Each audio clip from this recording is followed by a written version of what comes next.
I'm Dawn Tamari, and this is another episode of A Teaspoon of Healing.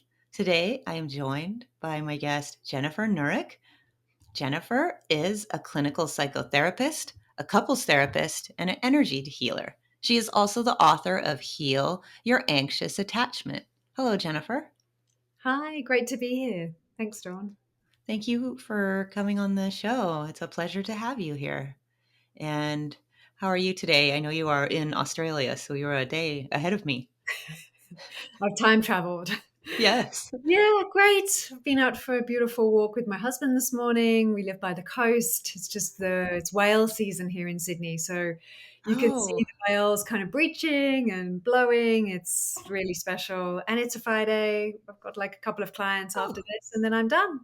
wonderful. So it's Friday when I'm recording it. It's Thursday evening here, so it's already Friday there, and it's going to be your weekend soon. Yeah, Well, that's great. So yeah, it is like time travel. You're in the future. yeah. Wonderful. And you're in Sydney. That's someplace Australia I have not been to. So one of these days, Mm, I'm in Southern California, so mm. we're also by the coast. So that's cool. Well, anyway, so before we talk about your book and everything, do you mind telling the people who are watching this or listening to this podcast a little bit about your background? Sure, yeah. Um, I grew up in the UK, in the Midlands. I grew up on Housing Commission, which I think you guys call the projects. I Oh, was discussing it with a I client of think mine so. who was like, yeah, we call it the projects. So I don't know if it was as rough as I imagined that some of the projects are in the States. I'm not sure. But it was housing owned by the council, and there was a lot of drugs and alcohol around while I was growing up. And yeah, it was an interesting environment, and there was some mental health stuff going on in my family. We were quite isolated. So my healing journey really started in my 20s and ramped up when I met my husband, who I had a couple of relationships before, but I felt crazy in love with someone who came from quite a strict religious, traditional and strict, I guess, religious background. And his family were not happy about the match. And so that was an opportunity for me to really look at my reaction to that, which was deep, which was very painful, right? And I felt like, wow, I'm having a really strong reaction to this. And how do I support myself through this? I'd also left the UK to be with him in Australia. So I'd left my network, my friends, my family, and I'd really moved into his community, which again was really different to mine. And lovely in lots of different ways, but not the people that had known me forever and had gone with me through my journey. So it was challenging, super challenging, and I did a lot of that. Was really it's either the carrot. Usually, it's the stick. I find that leads people on a healing journey. Mine was definitely a stick.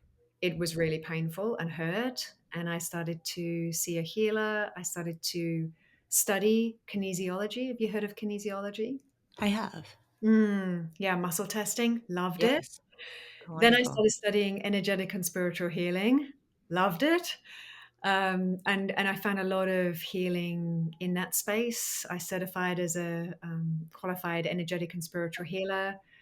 I have a spiritual teacher who I visit in India a lot. So my personal practice is now a lot of mantra and meditation. Nature, I find also deeply healing. And then I did a lot of study in psychotherapy. So I was been doing parts work. So when I say parts work, sort of inner child part, inner parent part, inner adult part from my mid 20s. I'm now my mid 40s. So I've been doing that for a long time. And now I use a lot of what's called internal family systems, which is working with kind of the protective system and the more vulnerable parts of self, something called EMDR and somatic work, so more body focused. So I just love healing, all kinds of different healing. I've like dabbled in lots of different stuff in my journey as a client and also as a therapist. So I'm very grateful for all those opportunities. Yeah. Oh, wonderful. Thank you for sharing that. And so your book is Heal Your Anxious Attachment. And I was curious, I've heard a lot about the different attachment styles, and I know a lot of people who are listening or watching this have as well. But for those who don't know, what are the different attachment styles and how do people know what type they have? Yeah. It falls into two main categories, secure and insecure. About Okay. 50% of the population is secure. And that means that when we've grown up with our carers, there has been enough attunement, enough guidance, enough support, enough of the time that we develop this sense of self that I'm worthy of being taken care of and loved. And I can trust my model of self is that I am deserving of, and my model of other is that I can rely on the other to be there for me. And sometimes I have parents say, "Oh, but Jen, that makes me anxious because I can't always be there for my kids. Sometimes I'm working and sometimes I'm busy." And I Yes. always say it's always enough. And I think they've got some stats on that. It's like 50, 60% of the time. I mean, it's also, I think if we're there all the time for our child and we're kind of hovering over them, that also creates there's not enough space then for them to learn that they can do things on their own. And so it's enough of the time. So 50% of the population have that kind of an attachment style. When I'm with my person, I can rely on them to be there when I'm really needed. The other 50% is divided into three categories. One is anxious. That's where my carer has sometimes been there and available to me in the way that I've needed, and sometimes hasn't been there. And the adaptation that I've developed, and remember that I always talk about attachment styles as very healthy adaptations. We will do whatever we need to as a child to get our needs met. Hmm. We need to eat, we need to have shelter, and there is a need to be loved. And so we will do whatever we need to do to get those needs met. And we're very malleable at that age and very intuitive, I think, that we know, oh, if I put on that outfit, I get more smiles. If I do well at school, I get praise from that parent. We're very adaptive. Yes. And I call that in the book, I talk about that kind of imprinting. We get imprinted with this stuff when we're young. So, one of the imprints and the adaptations that can come about is okay, that parent is kind of not always there. So, I start to feel anxious and I stay close to that parent. And there's several different things that can happen that cause it, but that's the main one. The other main group are called avoidant. That's the label that's given. Again, it's not like a diagnosis and it is a spectrum. So you can be kind of more or less avoidant, and you can be more or less avoidant depending on who you're in relationship with. With that style, my caregiver, and let's just talk an extreme example, I reach out for love and nurturance, or it could even be food or care when I'm sick, or it could be my parents just working two jobs and a single parent and just literally not around. I start to rely on myself. I give up with reaching out. And so I might even shut off and shut down my core needs, not even be in touch with them myself, because what's the point in asking for my needs to be met? What's the point in even being in contact with them in my body? So we can avoid more avoidant styles will often have parts of them that kind of shut down or numb out. And their tendency relationally is to withdraw and move away. And they like a lot of relational distance.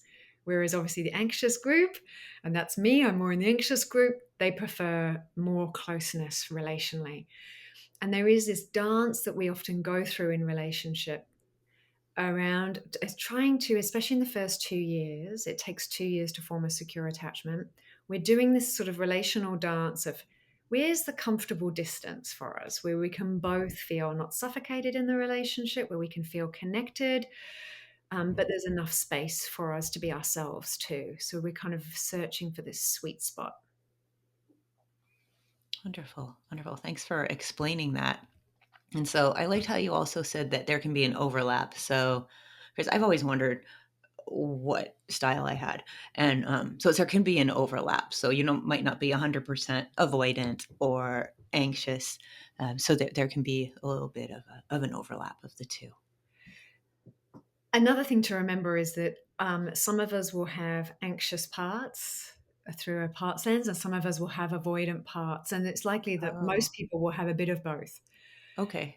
And what will sometimes happen in the anxious system is that we'll feel anxious, and the anxiety will escalate.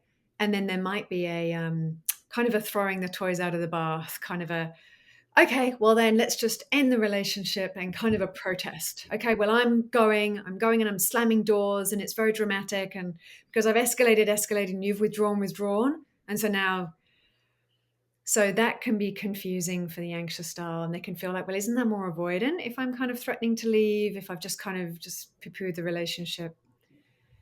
Yeah, and there's another one that I forgot to mention, which is disorganized attachment. It's a much smaller percentage of the population, about 3%, and that's when there is a pull to the caregiver to stay safe, and an equal and opposite pull to get away from them because sometimes they're a source of danger. And that one can be very confusing. It's nearly always come from a trauma background. And with this one, especially, seeking help with a trauma therapist is super helpful. Okay. Thank you for that. That's really interesting. And now you had mentioned secure versus insecure. So Mm. attachment injuries. What causes? What are usually the cause of attachment injuries? I'm assuming it's something within early childhood, but I could be wrong. That's a great question, Dawn. And it's not always in early childhood. I might have come out of childhood with quite a secure attachment, Okay. and I could go into a domestic violence situation. Hmm. Perhaps, yeah, it could be just, yeah, domestic violence. And I could come out of that with a very anxious attachment style or a much more avoidant style. So they can shift in adulthood. But we know from the research from they've done with kids that the patterns will often continue into adult relationship. What was your Okay. question again? Did I answer that? So yeah, no, that does make sense. So somebody could come from a secure background as a child, very loving family, given good foundation of security, but then they could enter in a relationship with someone, and then there could be a domestic violence situation, and then that could cause an attachment injury because you have somebody who's supposed to love and care for you, and then they're harming you. Yes, absolutely. Okay, okay. So, what are some ways that people can heal from some of these injuries, or some of this? Maybe if they either had an injury, like you had mentioned, domestic violence, or if they had an attachment injury that did happen in childhood, if they had an insecure kind of upbringing, Mhm, mhm. what needs to happen to heal that? Mm. So this is what completely what the book is about. I thought let's just, like can of beans, write what it is on the packet. It's really exactly what it's about, is how do we work with these insecure attachment styles? And I focused on the anxious style because that's the one that I have the most experience with working in my own system. I divide the book into two parts, and the first part is really talking about how do I form a secure inner attachment?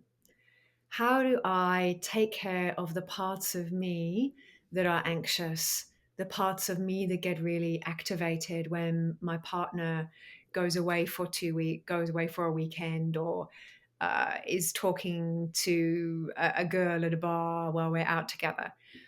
So, how do I care for the parts of me? How do I work with the beliefs that have come from my experiences in childhood? So, there's a chapter on body, working with the somatics, where I talk a lot about focusing, which is a somatic psychotherapy modality. Amazing modality for people who haven't heard of it. It's the foundation of something called somatic experiencing. Do you want me to tell you a story about when I first met focusing? Sure. Mm. I first met focusing while I was studying my energetic and spiritual healing diploma. I was part of a meditation course, and the lecturer did a 2-hour segment on this modality called focusing. It's by a philosopher called Eugene Gendlin, and all about connecting with a felt sense in the body. So this is 20 years ago. So now somatics is really hip in the trauma world, but nobody had heard of the word somatics 20 years ago. So connecting with a felt sense in the body and then giving it a voice. We did the exercise in class, and I went home, and I was having a little bit of menstrual cramping. Nothing terrible, but just like a little bit niggly, maybe like a 3 or 4 out of 10. And I sat down and I thought, I'm going to go through that practice that I learned. And I went through the steps, And you can find these steps online. And I gave it a voice, and it expressed quite a bit of sadness and, yeah, like it was holding quite a bit of pain. And I just sat with it and really listened to it and held it in a very loving and compassionate way. And then I jumped up to make dinner. And then I suddenly thought, oh, Jen, hang on a sec. Has anything changed? And I tuned back in to that area of my body, and the pain had completely gone, like completely gone. In my teenage years, I had terrible period pain, like heavy, painful. And the only Mm. thing my parents knew to give me, which was a couple of paracetamol, I would take them 2 hours on the dot. The pain would just come back. It didn't deal with the cause at all. And again, we're talking now like 30 years ago, 30, more than 30 years ago. So um, it was not in my awareness that I would be able to talk to a part of my body and it would shift physical pain. That was so, yeah, so out of my realm of anything I'd ever experienced.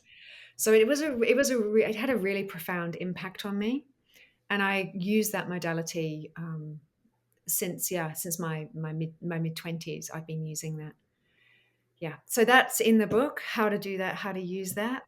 And then the Okay. second part of the book is about is about forming secure attachment with an intimate other, and that calls on lots of different things, but also there's a whole segment on what do I do when I'm triggered in my relationship? What do I do? How do we process it as a couple when, as a couple, we're activated? What is the dance that we do? There's a couple of tables for couples to fill out so that when there's been a conflict, they can both really track, okay, this was my behavior, this was the trigger, this is the thing that happened, that was my behavior, that was the emotion I expressed. Underneath the emotion I expressed, actually, I was feeling X. And what's the attachment need? So there's actually a process that you can go through individually a few times first, and then one that you can do with your partner so that you can both have a lot more awareness around the sticky bits where it's getting sticky and you're sort of in a cycle with each other. That's wonderful. So it sounds like that's the topic of your book. So as people, if they want to know more, of course they can read your book. Yeah. So, and we will talk about where people can get your book later, near the end of this show. But I was curious. I've heard that people with anxious attachments are attracted to avoidance. Is this true, or is this just something that's kind of a myth that's on either social media or just in Mm, popular media? good question. Yeah, it's true. Yeah, my Oh, okay. experience Okay. is that, and I think it's because the patterning of intimacy is a lack of stability. Hmm. And so there's a very deep core part of us that even though we didn't enjoy it as a child, it's familiar. And there Right. is a tendency, I think, to go back into what is familiar. In in internal family systems, sometimes they talk about it like there is part of us that's kind of looking for redemption. Now, what that means is there is a part of me that's still reaching out to mom or to dad to get the love and acceptance and affirmation that I didn't get. I didn't get it. I didn't get it. I didn't get it. Here I am now as an adult with someone who's a similar flavor. If they love me, I will be redeemed and I am worthy of that love and attention and affection. Right. Oh, I don't mean to interrupt, but that makes complete sense. That makes a lot of sense, what you just said. Yeah, can be very painful Yes. because it Yes. can just be a repeat of the same distance and the same lack of connection. So, a lot of people who come in for couple work have that dynamic. There is an anxious avoidant dynamic at play. Now, if there's a person who is has anxious attachment and avoidance, and they are in a relationship, So, how can that work? I'm assuming it's possible, but I'm just curious, how could it work? Yeah, good question. Absolutely, it can work. I'm in an anxious avoidant relationship. We've been married for 18 years. We've been together now Oh, for more than congrats. half my life, which is kind of Wow, scary. that's awesome. Yeah, we met when I was 22, which is like, wow. Um, and I have more my adaptation is more anxious. His adaptation is definitely more avoidant. And we've worked on it. We've consciously worked on it together and had to be vulnerable around what our needs are in negotiating what our needs are for connection. Um, Now, can it work if somebody is very strongly on the anxious end of the spectrum and somebody is very strongly on the avoidant end of the spectrum? Can it work and you both be happy and satisfied in that relationship? You're going to trigger each other like crazy. Much easier if somebody's very avoidant, that they if they can be with somebody who's more secure, a little bit more avoidant themselves, that's going to be an easier dynamic to work with, and same on the other side. um, the best kind of couples therapy to work with this dynamic is called emotionally focused couples therapy by someone called Sue Johnson. She created that type of couple therapy based on building secure attachment and secure attachment bonds in the couple. So there is a complete attachment lens, and it is super powerful. I've been in that kind of therapy with my husband, and we've always, most of the time, had a good relationship. We did some EFT couple work together, and it really ramped our relationship up to the next level. And from that, I went and did training in EFT couple therapy myself so that I could facilitate it. And I've seen just amazing things happen in couples, like conversations that couples haven't had. They've been married for 20 years and they're like, I just never, I never knew that about you. Of course, if what you really need when I'm going away for work is you need me to X, Y, and Z, I can absolutely do that for you.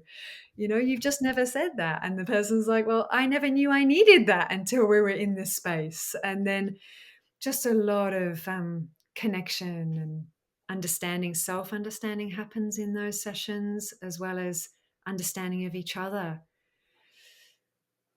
That's really wonderful. That's wonderful. And it definitely probably takes two people wanting to work at it and willing to go to therapy, because you always say there's always this assumption that it's men that don't want to, but of course there could be women too that don't want to do the couples therapy. But it seems like that kind of therapy is very helpful to make sure that a relationship like that works. And that's great. So if you're somebody who's anxiously attached and you're dating, for example, what are a few tips for somebody who is dating and they're anxiously attached and they don't want, they want things to work out when they're dating? Top tip: slow down. Sure. Top tip is slow down. Because when we have more of an anxious adaptation, we really like being in relationship, which is so human. I just really want to normalize that because often anxiously attached people feel quite a bit of shame around that. But Hmm. actually, we're meant to be in connection. We for eons, if we weren't in community, we would die if we were on our own. So That's true. start with normalizing that, like being wanting to be in connection, wanting to have somebody who we know has our back, that we know is there for us when we need someone, that is there as an extra support. Yeah, I think that that's so human to really want that. And so with the anxious adaptation, there's often this tendency to jump in very quickly. And, first, second date, I'm thinking about, would he be a good father? Would I fit into his family? Are we going to be getting married? And so the top tip is really kind of slow down, really learning to listen to the body, which I do a bit of teaching around that in the book. And I give, not only do I give practices, there's 20 meditations that are downloadable with it. So there's practices that you can do over and over to help connect in with the body and to really take some time to get to know each other. The other thing that tends to happen when we're dating is there is more of a tendency for the anxious style to want to be accepted and want to be liked. And so there's a very subtle and sometimes strong desire to kind of, I want to be the person that they want me to be. And instead, um, thinking it of as a time to really get to know this person, to be really curious about them. Of course, you're thinking, would we be a good fit? But really sort of slowing down, being curious, going on a lot of dates. Okay, so definitely slow down, be curious, and try to get to know the person and really think, is this a person suited for me, rather than thinking, oh, am I going to be good enough for them? Yeah. Yeah. And I mean, for my own relationship, there was definitely something that shifted before we were married when I felt that my husband had seen all of me. There Hmm. was a moment when I remember it very clearly when I felt that he'd seen the worst part of me. Oh, yeah. We were in India, we were traveling, it was really hot, some stuff was happening, and I just lost my cool. I totally lost my cool. And I remember going home, and a friend of mine said, "How was it in India together?" And we'd been traveling for 6 months. And I remember saying to this friend, he can marry me now because he saw the best and he's seen the worst. And if he still wants to jump in, then we're good to go. So I think that there's something about seeing each other under pressure. How do they respond under pressure? How do they respond when I'm under pressure? How do they respond when I say I need support? Those little things. And sometimes we don't get to see that stuff for a little while because at the beginning we're often presenting our best self, obviously. That's true. Hmm. Mm, That's really, thank you for that. That's really, I liked that story too about India, because, yeah, India, I've not been there. I almost did several years ago, and researching it, it's not an easy place to travel. It's definitely a expert level travel, let's just say, from what I've heard. But it sounds like really amazing too. But yes, mhm, so he saw you at what you thought were is your worst, mm, and he stayed, and he, then yeah, I mm, like that. mm, mm, And why are women, now this could apply to men as well, but it seems often kind of a trope that occurs with women. So why are women often attracted to unavailable or avoidant men? And I'm not saying that all avoidants are unavailable, but some of them are. mm. Yeah, for sure.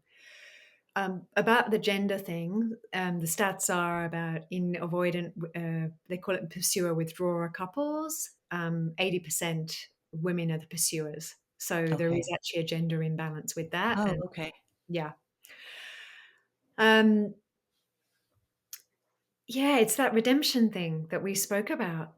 Mhm. There is a familiarity with the patterning. And so there's something attractive about he's there, but he's kind of not there. And it might be a not there in that he's addicted to his work or a sport or lives in another country or is married or there's a lot of things that can make Yeah. somebody not really available.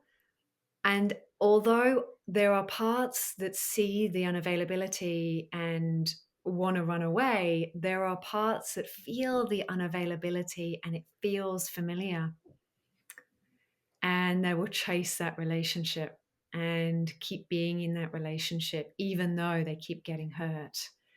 And it can take a little while to break that cycle, and therapy can be really helpful with breaking that cycle. Yeah. Yeah, absolutely, absolutely, and that was interesting. So you said there is definitely a gender relationship. So a lot of times the pursuers in those kind of pursuer and withdrawing relationships. So maybe the more anxious ones, oftentimes women, and then oftentimes the avoidants are men. But I'm assuming there's still some women who are avoidant, and vice versa. But it Yeah. does seem to be that way. Oh, that's interesting. And now, if there is an avoidant, man or woman, that is in a relationship with someone who has anxious attachment, is there anything that that avoidant can do to make their partner feel secure? Can they maybe, like you had said earlier, explain, well, I'm going to be working. I'm just very, very, there's a big project at work right now. So I'm going to be unavailable, but it has nothing to do with you or something like this. Yeah. Two tips. First up is asking the other person, I'm going away for work in a week. Is there anything that what does our relationship need to be supported while I'm away and in that build up to that separation? Because often there is an abandonment wound that will come up. I'm being left, a type of abandonment feeling. So this, so the avoidant partner can ask, what are you needing in the lead up? What are you needing in that actual moment of separation, which can be quite a trigger point for a lot of people? And what kind of connection do you need for you just to know that I love you and I'm thinking about you while I'm at the conference or whatever I'm doing during that time? So that you can actually build in kind of rituals around it that can be really supportive actually for both people. The other piece is often the anxious system will go into a conflict quite escalated. So let me give you an example. Let's say we're on holiday, we've gone away just for the weekend with the kids. We have an agreement. We're not going to do any work while we're away. We spent the day together. I'm downstairs with the kids, and I think, oh, where's my husband? This has never happened to me, by the way. This is just an example I use a lot. Sure. Um, where's my husband? And I go upstairs, and he's on his laptop answering emails. And Hmm. then I straight away this angry feeling comes up. I feel, oh, he's doing it again. He doesn't really care about me. He doesn't really love me. He's not doing what he said he would do. I'm really disappointed. And it comes out like that. Oh, you're answering your emails. This is not what we agreed to. You don't really want to be here. And I'm putting a lot of meaning making into that. So there's an ownership of two parts there, but let's talk about what the avoidant can do in response. So usually what happens in the avoidant when you've been partly attacked and blamed, the reaction is defensive. Hmm. I'm going to defend myself. Oh, I've only been on for 10 minutes. You're overreacting, which is invalidating. My boss's boss has sent me an email. Da, da, da, da, da, da, right. Defend, defend, defend. And that creates more distance. Yeah. So I'm wanting more closeness, but what I'm creating with that is more distance. Now, when the avoidant defends like that, more distance. So another reaction that they could do, and this isn't appropriate in a domestic violence situation, so I just want to make that clear, but assuming everything is usually safe in the relationship, a different response could be, is dipping down under my anger, right? And he might guess what's under my anger. Jen, I'm guessing that under the anger, you might be feeling really disappointed and kind of hurt that I haven't stuck to my promise. That allows me to say, yeah, and to dip into that sadness. I do. I feel really sad and disappointed that that I'm feeling like you're not there. I've got this like abandoned part coming up. And then it gives him the opportunity to say, oh, sweetheart, come and sit here and let me put my arm around you while I answer this message to my boss.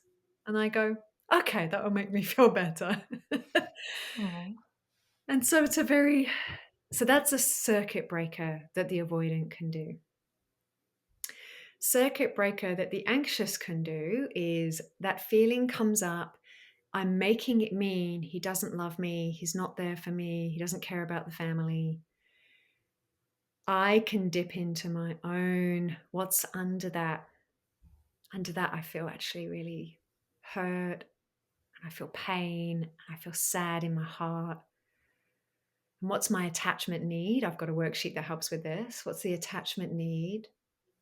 I need closeness and I need to know that he cares about me. That's what I'm really needing. And so then I can come into the room and say, oh, I have a part that feels really angry about this, but actually, when I dip under it, I have a part that's really in a lot of pain and feels really sad and hurt that you're in here answering your emails. And that's a very different starting place, because the reaction to that um, vulnerable startup is usually not defensive. That usually allows the other person to say, "Oh, come here. Yes, I totally get that you're feeling a bit hurt, because I know that you've got some parts that get hurt around that stuff. I know what your triggers are because I love you and I don't want to trigger you." Gosh, that's really wonderful. I really like that. I wish things were like that more often. I think it just takes work and perhaps therapy and people understanding each other, people understanding what their partner needs to feel Yeah. safe.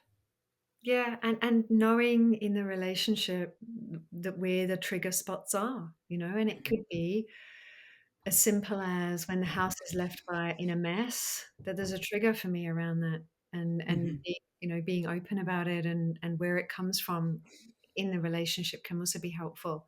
That comes from growing up in a house where it was really messy. It makes me feel stressed, and can we work together to make sure it's never this messy, and putting a plan in place.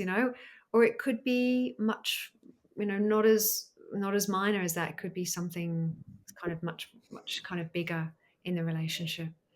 But just actually being kind of curious about each other's triggers, especially when it's the same pattern of the same topic elicits the same reaction. Yes, yes, wonderful. So, where can people purchase your book and learn more about? I don't know if you work with people online or if you see people in person in your practice in Australia. Yeah, my practice is actually 100% online. I do Oh, that good. because I go to India quite a lot. I go to Bali a bit, and I've got a family Nice. in the UK. So I've made it location free since COVID. And in Australia, psychotherapists have global insurance. So I have lots of clients in the US, in Canada, in the Middle East, the UK, New Zealand. So I've got clients all over the place. I have a practice as well. So the therapists in my practice are all trained in attachment work and working with attachment injuries, as well as with trauma. You can find me on Instagram at psychotherapy.central, and my website is psychotherapycentral.health. Oh, okay. So psychotherapycentral.health and at Instagram, psychotherapy.central. And can people order the book through your website? Not through my website, but it's all over Oh, Booktopia, okay. Amazon, any major bookstore, you'll be able to get it. Oh, wonderful. Well, I hope people go check that out because it's really needed and so helpful for people. So great that you wrote this. So, well, before we sign off, is there anything else you would like to share with anybody out there? Just know that if you're listening to this and you're thinking, oh my goodness, I totally have one of those styles and it's caused me so much pain in my relationship. And I feel, and often there's a feeling of I'm messed up, there's something wrong with me. Just really know that it's totally natural that you feel the way that you do, that it's come from somewhere, without blaming anybody. Sometimes it's just situational, not a blame thing, just a that's where we are thing. And know that there is absolutely things that you can do to help shift into a more secure style that brings with it a lot of joy and expansion along the way. Wonderful. Thank you for sharing that. And thank you so much for coming on A Teaspoon of Healing. I've really enjoyed this conversation and it's wonderful. And thanks for the work that you do. Thank you so much for having me, Dawn, and thank you for the great questions. Oh, wonderful. Well, I hope you have a great, I was going to say have a great evening, but I hope you have a great rest of your day and a good weekend. Thank you. I will. Thank you.